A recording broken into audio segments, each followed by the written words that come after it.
आतिशी को नोटिस पर इस वक्त का ये सबसे बड़ा अपडेट सामने आ रहा है, जहां आतिशी ने अपने कैंप ऑफिस को निर्देश दे दिए हैं। आतिशी के दफ्तर कर्मचारी नोटिस रिसीव करेंगे। अभी आतिशी दिल्ली नहीं बल्कि चंडीगढ़ में मौजूद है। अब पर्सनल रिसीविंग को लेकर ही पिछले कई घंटों में जो हालात यहां पर बने गए थे, जितेंद्र हमारे सहयोगी इस वक्त हमारे साथ हैं, क्योंकि जितेंद्र, जब केजरीवाल के यहां पर्सनल रिसीविंग को लेकर आधार पूछे गए थे, अब आतिशी के घर पर मौजूद ना होने पर क्या ये नोटिस रिसीव किया जा रहा है, इस वक्त का यही सबसे बड़ा सवाल। Over to you Jitendra. जी बिल्कुल, देखिए क्राइम ब्रांच की जो टीम है, खुद एसीपी पंकज अरोड़ा इस वक्त अंदर मौजूद है और कोशिश उनकी है कि आतिशी को नोटिस रिसीव कराएं। लेकिन अगर आतिशी अपने घर पर मौजूद नहीं होती हैं, जिस तरीके से कल अरविंद केजरीवाल ने मौजूदगी होते हुए भी मना किया कि वो खुद सम्मन रिसीव नहीं करेंगे, अपने ऑफिस में उनके सम्मन रिसीव कर दिए जाएं, तो ठीक इसी तरीके से हो सकता है दिल्ली पुलिस अब उनके आवास पर सम्मन रिसीव कराने के बाद यहाँ से निकले। लेकिन अभी तक कोशिश ये है कि आतिशी से उनका संपर्क हो, दिल्ली पुलिस के एसीपी पंकज अरोड़ा का, वो खुद फोन पर उनसे बात करें और उसके बाद इस सम्मन को रिसीव कराएं। तो फिलहाल यही कवायद इस वक्त आतिशी के सरकारी आवास के ऊपर चल रही है। और साथ ही ये जो नोटिस है, जो हमारे सूत्र में बता रहे हैं, उसमें 3 दिन का वक्त आतिशी को दिया गया है कि 3 दिन के भीतर उन्हें बताना पड़ेगा कि आखिरकार किस आधार पर उन्होंने विधायकों की खरीद फरोख्त का आरोप लगाया, उन 7 विधायकों का नाम क्या है। तो ये जो तमाम चीजें हैं वो इस सम्मन के अंदर सबके सामने आना चाहिए, बिल्कुल वो पब्लिक डोमेन में आना चाहिए। जो केजरीवाल आरोप लगा रहे हैं कि उनके पास के आरोपों का आधार क्या है, सबूत क्या है।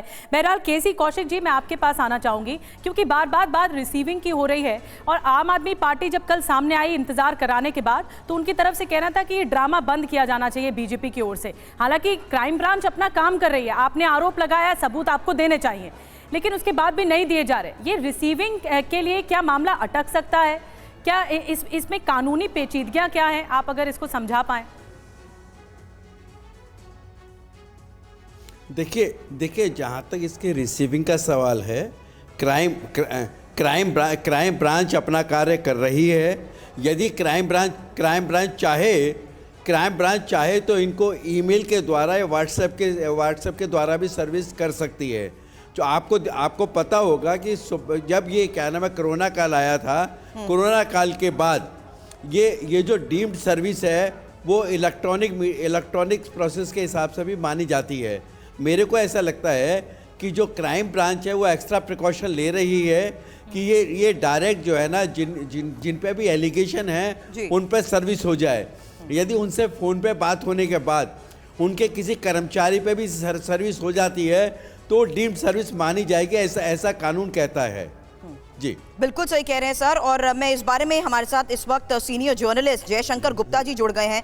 गुप्ता सर, यही तो सवाल उन्होंने उठाया था कि आम आदमी पार्टी ये कह रही है इससे पहले भी तो ईमेल पर कितने सम्मन आ चुके हैं, इस बार ऐसा क्यों किया जा रहा है? टाइमिंग को लेकर तो आम आदमी पार्टी सवाल उठा ही रही है और वो ये भी कह रही है कि जिस तरीके से सब कुछ किया जा रहा है, ऑन कैमरा सब कुछ किया जा रहा है, तो बीजेपी को इस बारे में कैसे पहले पता लग जाता है कि गिरफ्तारी होने लगी है, और क्यों इस बार बाकायदा टीम्स आकर पर्सनल रिसीविंग पर इतना जोर दे रही है? सर सुरभि, पहली बात तो ये है कि देखिए, राजनीति में अगर आप किसी पर आरोप लगाते हैं तो उसको साबित करने की आधार भी आपके पास होने चाहिए, सबूत भी आपके पास होने चाहिए, इसमें कहीं कोई दो राय नहीं है।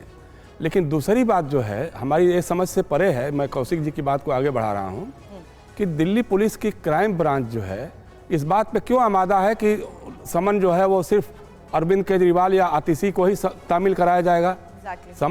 समन तामील कराने के 2-3 तरीके होते हैं। अगर कोई व्यक्ति मिल जाता है तो उसकी सिग्नेचर लेकर उसको समन दे दिया जाता है।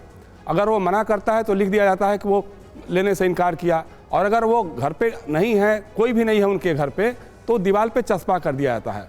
और अरविंद केजरीवाल इस राज्य के मुख्यमंत्री हैं, आतिशी इस राज्य सरकार की मंत्री हैं, तो उनके ऑफिस के लोग उसको रिसीव कर लेंगे, तो इसमें क्या प्रॉब्लम है? आप 5-5 घंटे जो नौटंकी कर रहे हैं वहाँ बैठ करके मुख्यमंत्री के निवास पर या इनके आतिशी के निवास पर, ये विशुद्ध रूप से इसको आप पॉलिटिकल ड्रामा बना रहे हैं। एक बात और सुरभि, अभी हमारे मित्र अमिताभ जी कह रहे थे कि साहब इन लोगों की तो आदत है कि आरोप लगाते हैं फिर भाग जाते हैं।